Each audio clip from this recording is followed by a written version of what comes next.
जय श्री कृष्णा, जय श्री राधे। मेरे प्रिय साथियों और सभी धर्म प्रेमियों को पंडित अशोक शर्मा का नमस्कार। पिछली कथा में हमने विराम दिया था कि जो भी जलंधर और शिव जी के व्याख्यानों को सुनेगा पढ़ेगा वो सब सुखों को भोग करके अंत में परम पद को प्राप्त होगा।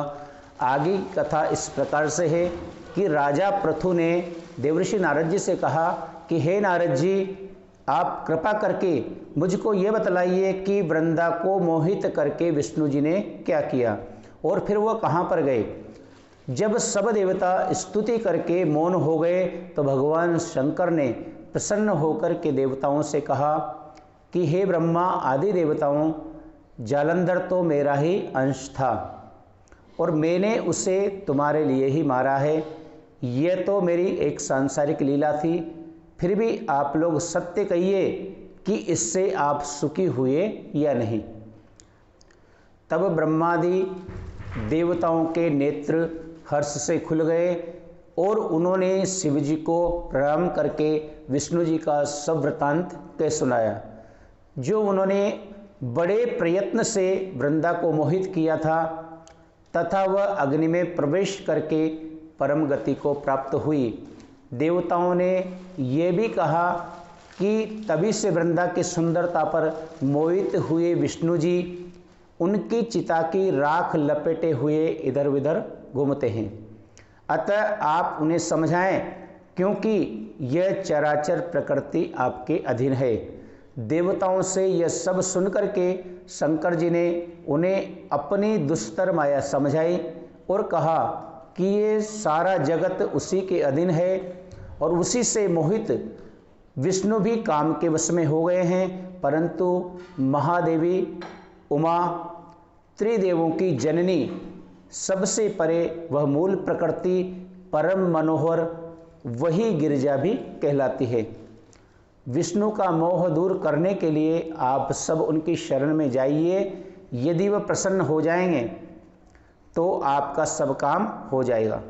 शंकर जी की आज्ञा से सब देवता मूल प्रकृति को प्रसन्न करने के लिए चले और उनके पास पहुंचकर उनकी स्तुति की। तब आकाशवाणी हुई कि हे देवताओं, मैं तीन प्रकार से तीनों गुणों से पृथक पृथक होकर के स्थित रहती हूँ। सतगुण से गौरी, रजोगुण से ज्योति रूप हूँ तथा आप लोग मेरी आज्ञा से यदि सादर उन देवियों के पास जाओ तो वह तुम्हारे मनोरथों को पूर्ण कर देंगी। यह सुनकर देवताओं के नेत्र खुल गए और वह भगवती का आदर करते हुए गौरी, लक्ष्मी और सरस्वती को प्रणाम करने लगे। सब देवताओं की भक्तिपूर्वक प्रार्थना से वह सब देवियाँ प्रकट हो गईं। सभी देवताओं ने खुश होकर के निवेदन किया। तब देवियों ने कुछ बीज दे करके कहा, इन्हें लेकर जाकर विष्णु को दे दो, तुम्हारे सब काम सिद्ध हो जाएंगे। ब्रह्मादि देवता उन बीजों को लेकर के विष्णु जी के पास गए और उन्होंने बीजों को वृंदा की चिता की भूमि में डाल दिया, जिससे धात्री, मालती और तुलसी प्रकट हुई। विष्णु जी ने ज्यों ही उन स्त्री रूप वाली वनस्पतियों को देखा तो वह उठ बैठे हुए और कामासक्त चित्त से मोहित होकर उनसे याचना करने लगे। धात्री व तुलसी ने उनसे प्रीति की तो विष्णु सारा दुख भूल करके देवताओं से नमस्कृत होकर के अपने लोक को चले गए। वह पूर्ववत सुखी होकर शंकर जी का स्मरण करने लगे और यह व्याख्यान शिव जी की भक्ति को देने वाला है।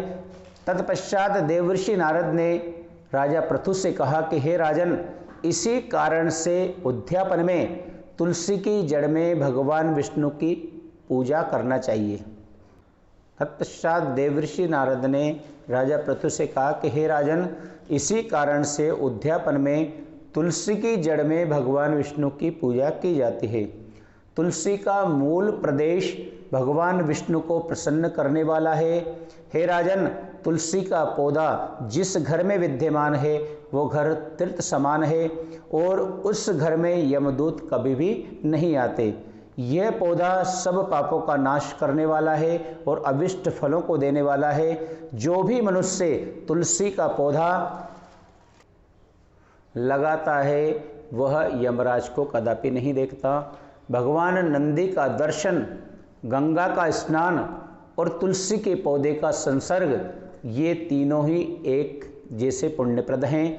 तुलसी को छूने से कामिक, वाचिक और मानसिक आदि संपूर्ण पाप नष्ट हो जाते हैं।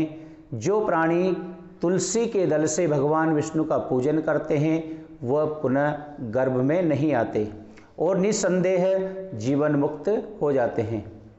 तुलसी के दल में पुष्कर आदि समस्त तीर्थ, गंगा आदि नदियाँ, विष्णु प्रवृत्ति सब देवता निवास करते हैं।